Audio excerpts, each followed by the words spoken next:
the Columbia Broadcasting System presents yours truly, Johnny Dollar.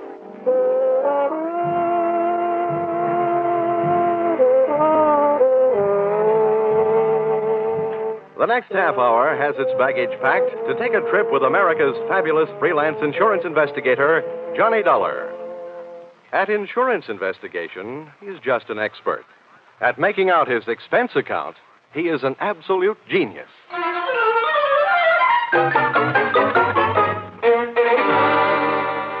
Expense account submitted by Special Investigator Johnny Dollar to Home Office, Honesty Life Insurance Underwriters, Terminal Building, Hartford, Connecticut.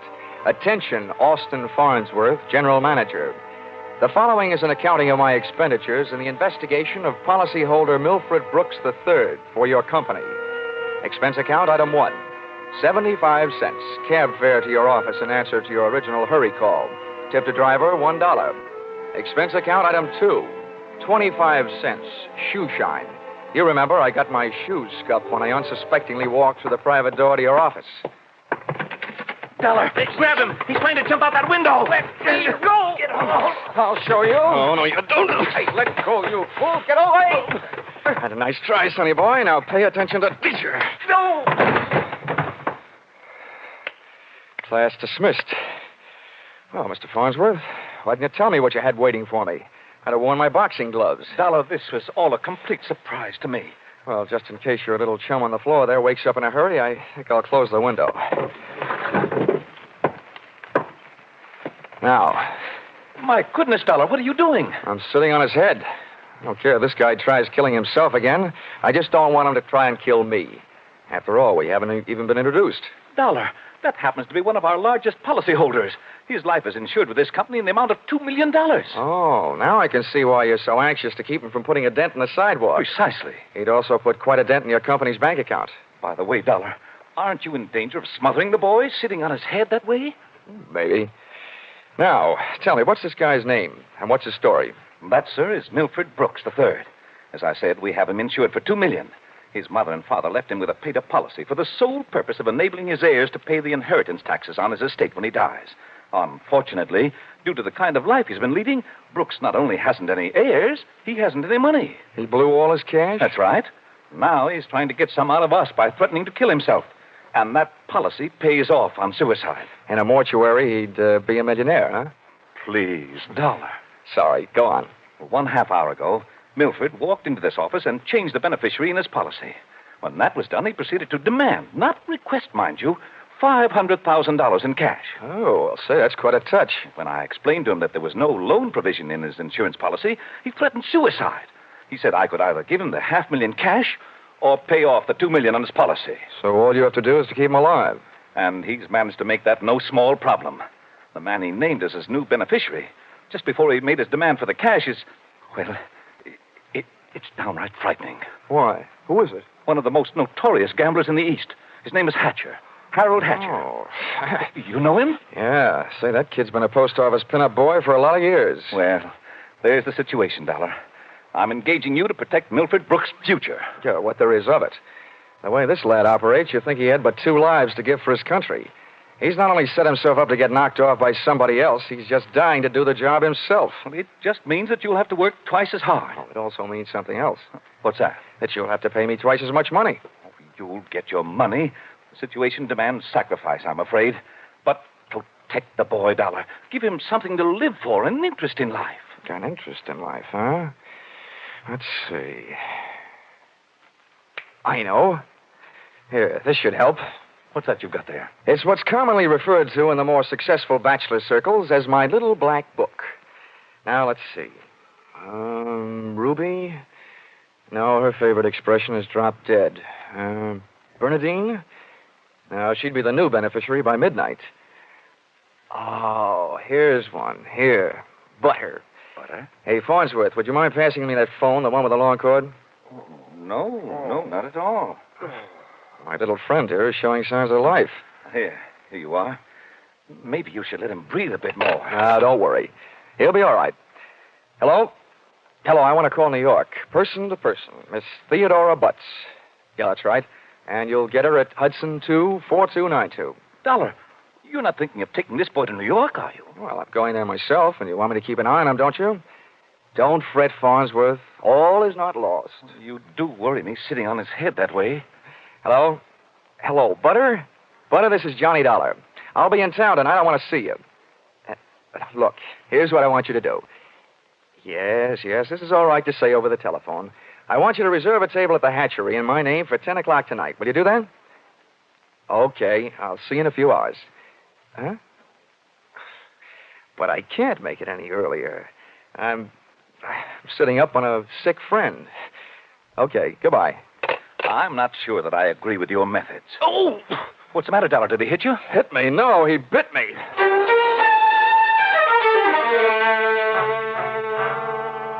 Expense account, item 3. Liquor, $18. Keeping Milford Brooks III peaceful seemed to be the immediate problem, and a bottle of rare old brandy seemed to be the immediate answer. I poured most of it into him, loaded him into my car, and we headed for New York. As we passed through New Haven, he opened one eye, looked up, saw the ale bowl, and gave 3 cheers for old Eli. Yeah, right. Old Yale would sure be proud of you.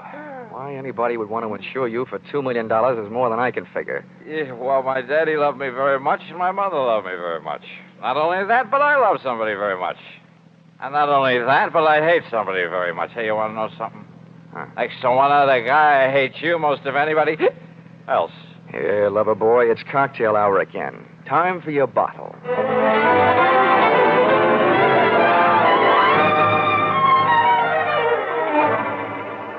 Rolling along the Merritt Parkway, I felt very much alone with my own thoughts. And believe me, they weren't very pleasant company. The way it stacked up for me, Brooks had built up a fat gambling debt to Harold Hatcher and had been forced to make him his beneficiary. The suicide threat that he was holding over Honesty Insurance Company was a little tougher to figure, unless he was trying to finance a trip for himself to get away from the man with a custom-tailored murder motive, Hatcher. My hungry little mind nibbled away on those unsavory morsels of food for thought all the way to Butter's apartment.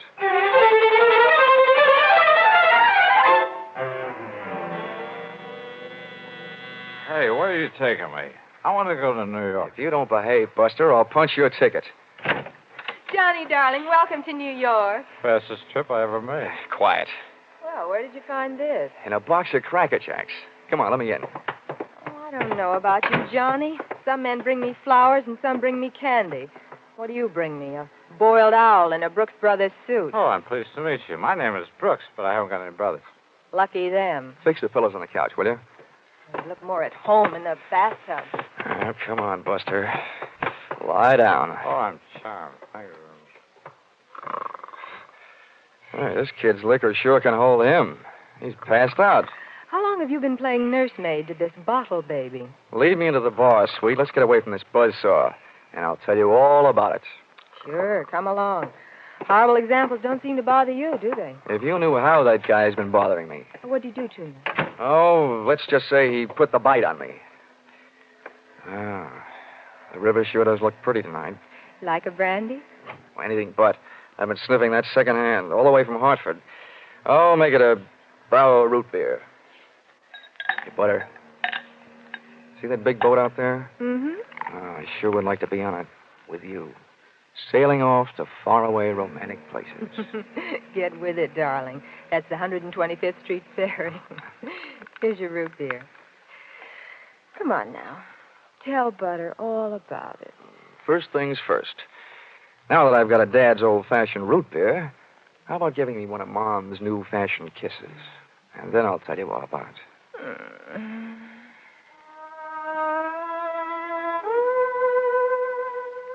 A few seconds later, I proceeded to tell her all about it, and it wasn't easy. Everything about her kept flagging down my train of thought. She was a sympathetic listener to my story until I gave her the answer to her first and only question. Where do I fit into all this? Well, baby, I thought you understood. My job is to give the poor, misguided boy something to live for. That's you. Well, he should live so long. Now, Butter, wait a minute. Well, don't butter me. Now, don't get excited now. You misunderstand. I really mean it.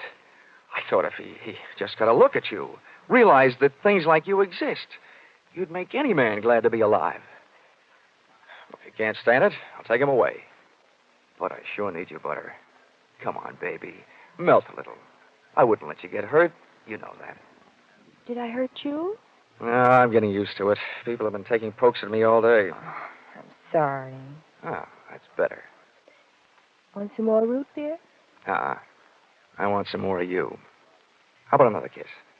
Well, help yourself. Darn.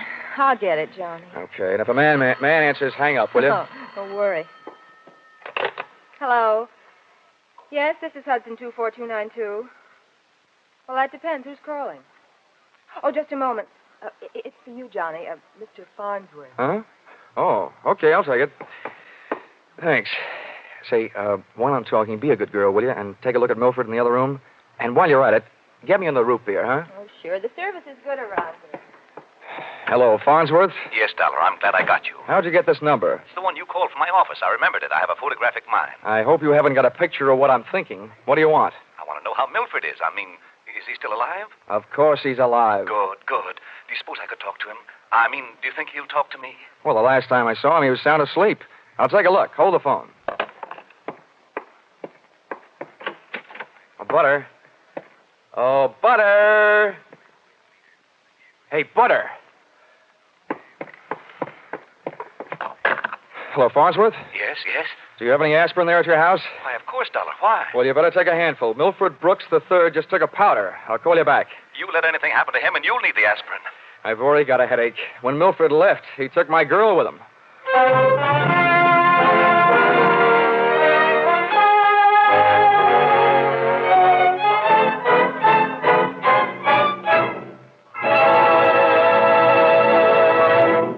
In just a moment, we'll return to the second act of Yours Truly, Johnny Dollar. And now, back to Yours Truly, Johnny Dollar.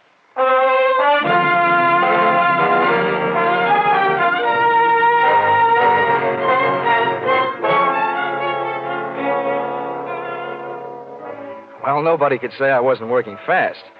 I'd only been in town for an hour, and I had already succeeded in not only losing your $2 million baby, Milford Brooks III, Mr. Farnsworth, but in losing my $1 million baby, Theodora Butts. I tried to put myself in Milford Brooks' $40 shoes, but they wouldn't fit. You can't outthink a maniac. The best I could do was figure either that he was on his way to commit suicide, or that Harold Hatcher, the man who now stood to collect $2 million in the event of Milford's death, had snatched him out of Butter's apartment. With birds of that type flocking together, Butter stood a good chance of being a dead duck. I spent an hour unsuccessfully shaking down the neighborhood for them. I questioned cab drivers, harness bulls, bartenders. Then I decided to ask for help from higher up. And I don't mean that I said a prayer. Expense account, item 4, 5 cents, phone call. Police headquarters. Give me missing persons.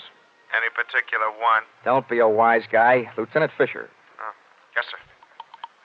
Hello, Dollar. What did you lose? Practically everybody. Let's start with a girl, Theodora Butts.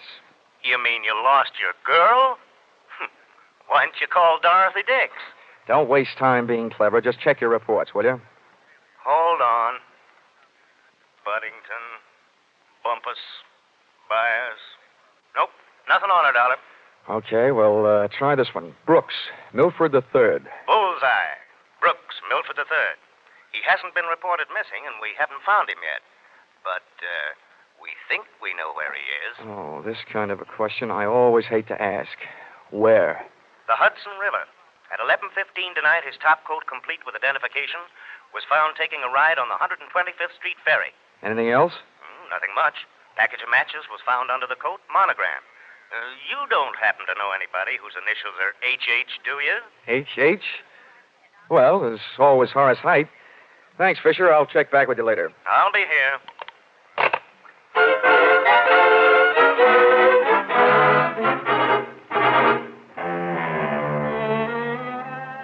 Expense account, item 5.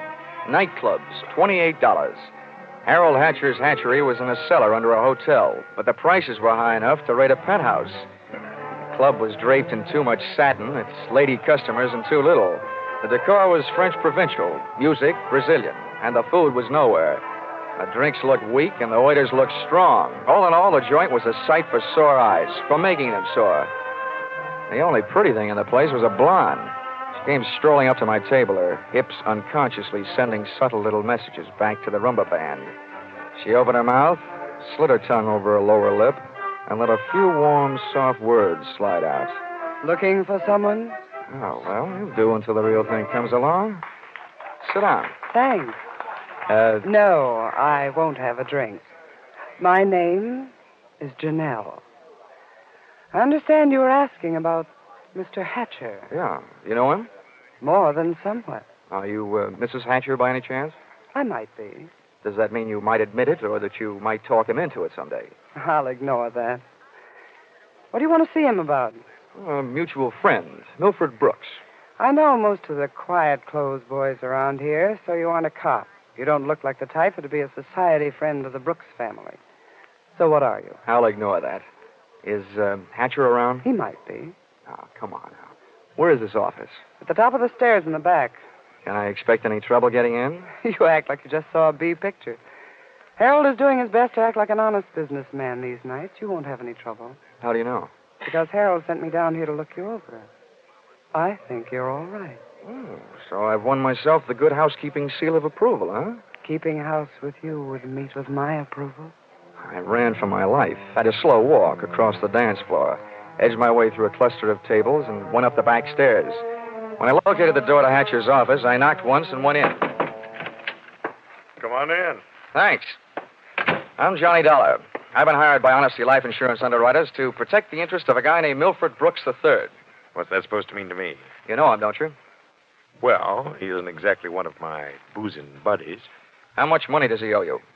We've got him on the books for a few grand. Why? They picked up his top coat tonight on the 125th Street ferry. He wasn't in it. It might have been a suicide, or it might have been a knockover made to look like a suicide. What's your choice? Where do you get off asking me to make a choice? Where were you around 11:30 tonight? What's it to you? Oh, I don't know. I just thought you might like to rehearse a few answers. The law will be asking you some questions real soon now. I don't know why I should tell you, but I was driving around in my car getting some air. You better do better than that. They found a match folder under Brooks' coat. It had your initials on it. You're out of your mind. The guy owed me $200,000. You think I'm going around knocking off my own assets?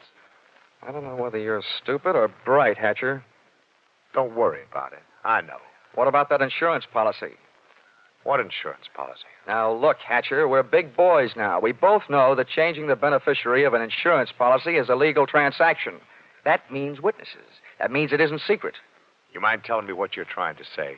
That you and the Honesty Insurance Company and I all know that Brooks made you the beneficiary in his policy and that you stand to come into $2 million when they fish out his body. I don't know anything about it. Motives don't come much bigger. I'm telling you, this is all news to me. You or nobody else is going to move me off that story. I feel the same about mine. It doesn't take a genius to know that Brooks didn't love you $2 million worth. There's only one logical reason for his making you the beneficiary that I can see. You forced him into it. Who'd believe anything else? Who cares? They'd have to prove it. And, brother, that can't be done. Now, how would you like... Wait a minute. Yeah? Yeah. Oh, okay, Rocky. Thanks for the news. Dollar, did you turn me in? Oh, they're here, huh? Yeah. No, I didn't turn you in. What's the matter? You got a good story, Hatcher? You're not worried, are you? Here, have a cigarette. Thanks. I got a light. Oh, worked the first time. Yeah. Nope, I'm not worried. I'll be out in 48 hours. You'll be lucky if you're out in 48 years. Okay, boys, come on in. The homicide boys invited Hatcher down to headquarters. He accepted and invited them down to the bar for a no-hard-feelings drink. They accepted. I walked back down the stairs into the club. The place hadn't changed. Same stale customers, the same stale music, same stale air. And the same lovely Janelle sitting at the same unlovely table. Hello. How'd you make out? Oh, I left before they started playing 20 questions. But I wouldn't worry.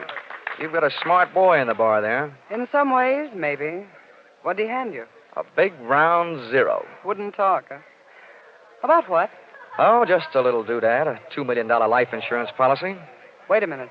That young Brooks kid? Yeah, that's right. Oh, I knew it. I tried to tell him, but he wouldn't listen to me. Trying to tell who what? Hatcher. That he'd get into trouble about that policy. It just looks funny, him being made the beneficiary. You knew about it, huh? I suppose you also know what was behind it. Sure, Milford owed him some money. A lot of money. It's in writing. What kind of writing? It's a personal note that Brooks was going to get back if he made Harold beneficiary. It's up in his office. Hey, you must be awful close to Hatcher. I'm the close, friendly type. I'll have that drink now. You've earned it, beautiful. She had earned it, and I had a hunch as to why. If ever I saw a gal busy putting the skids under her boyfriend, she was. Even if she helped send him up on a murder rap. I would have bet a quick 50 that she'd tipped him to the police. It's happened before if the boyfriend is the murdering type, and it's a nice, neat, legal method of disposal. Janelle led me back up the stairs and into Hatcher's office. I sent her back down to watch the bar to divert Hatcher in case he decided he'd forgotten something. Brooks's personal note made out to the gambler was easy to find, lying neatly in the middle of the top desk drawer. But I found something even more interesting when I went through his wardrobe closet. I began to see a glimmer of light. And then, encouraged by not too much thinking on my part, it turned into a veritable bonfire, which I hoped wouldn't be too hot for me to handle.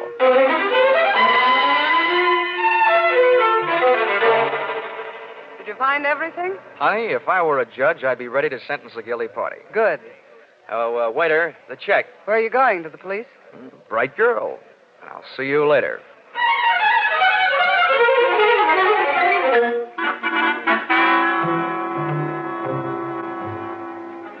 Expense account, item 6. Cab fare, $1. Tip the driver, $1.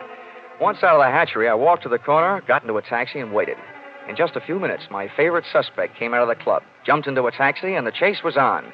We nuzzled our way through the traffic over to 2nd Avenue and headed downtown. Then he took a right turn on 45th Street over to Lexington and headed uptown. But they didn't lose us. At 72nd, the cab ahead turned right and pulled to a stop. My driver was on his toes, and his toes were on his brake. We stopped, too, half a block behind. You want I should wait? No, here you are. Keep the change.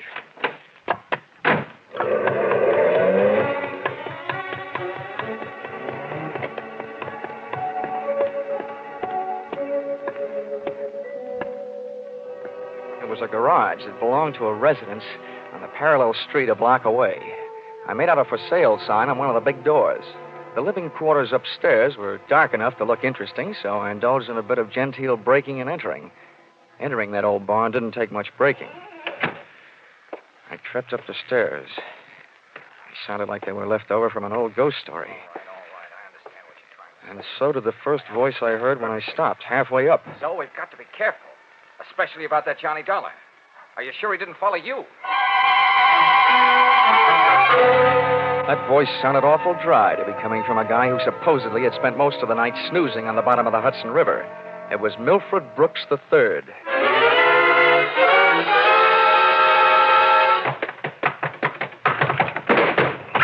Get up on your feet, Brooks. Now, wait a minute. No!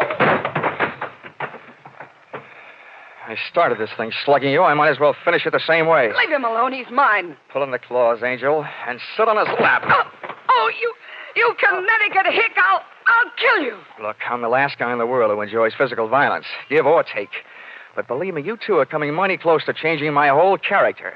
Now settle down before I really lose my head. Get off of me. I should have known better than to get mixed up with a low-class nobody like you. Cut. We've pushed the lady around enough, Brooks. Tell me to be careful. Why didn't you think of that before you led him here? Wipe your nose, big boy. Now, don't you go getting fat-headed gorgeous. Neither one of you is exactly what I'd call a mastermind.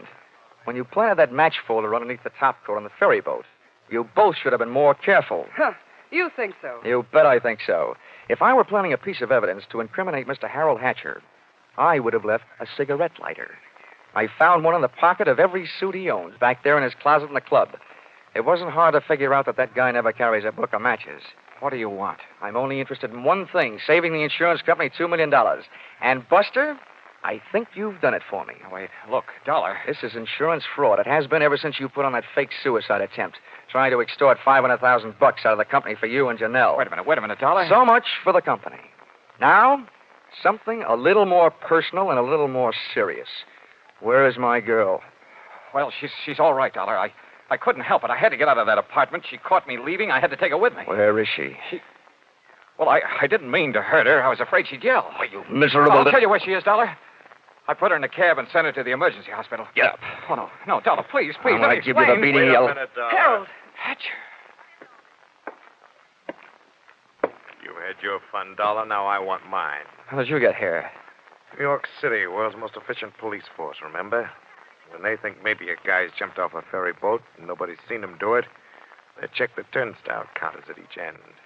In the case of Brooks here, as many people got off that boat as got on. Yeah, that makes sense. They'd hardly hold a guy for murder just because somebody else lost a topcoat. How'd you know we were here?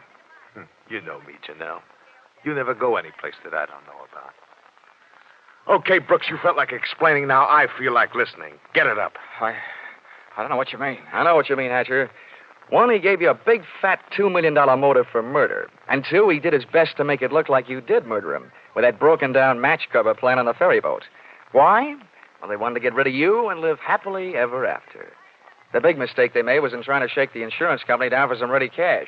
And you, baby. Harold, You please. put him up to it, didn't you, you cheap little muscler? No, Harold! Calm down, Hatcher. You don't need a gun around here. They're tame. You don't know me very well, Dollar. I'm going to teach all of you amateurs a lesson. How these things are really done. Come on, Brooks. No, Hatcher. You can have everything I've got. For a second, it looked like Hatcher was going to take everything. But I hadn't gone that far to see Brooks knocked off with me as a witness. Hey, maybe I wasn't going to be a witness. Maybe I was going to be a victim, too. When that thought hit me, that's when I flew across the room and hit Hatcher in a do-or-die flying tackle from behind. Oh. Hatcher went down shooting. I went down kicking, and a lucky boot knocked the gun out of his hand. I beat him to it and swung it straight into his skull. Oh! Half the people in the room were lying there bleeding. Brooks from a gunshot, Hatcher from the gun butt. Janelle and I both stood there panting. But believe me, not for each other. We stood that way until the police arrived.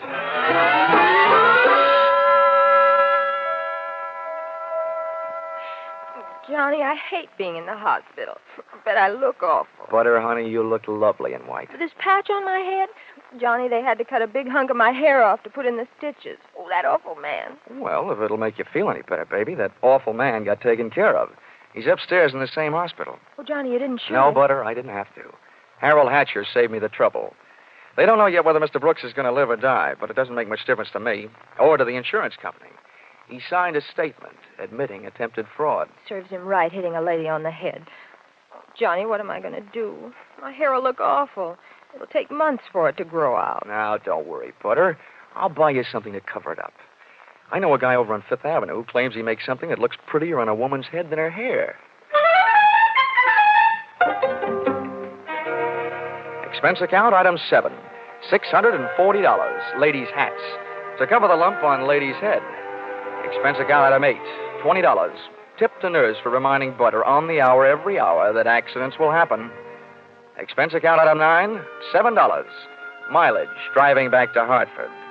Expense account total, $1,182.23. Which you may say, Mr. Farnsworth, is a lot of money for one man to spend in a day and a half. But you must bear in mind that the amount at stake was $2 million. And you know the price of steak these days.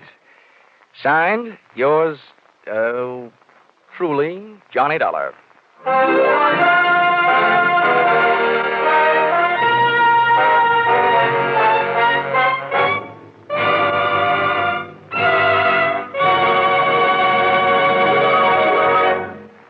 Listen in again next week when CBS brings you yours truly, Johnny Dollar, with Charles Russell as Johnny. Yours truly, Johnny Dollar, is written by Paul Dudley and Gil Dowd, with music by Mark Warno, and is produced and directed by Richard Sandville for CBS, the Columbia Broadcasting System.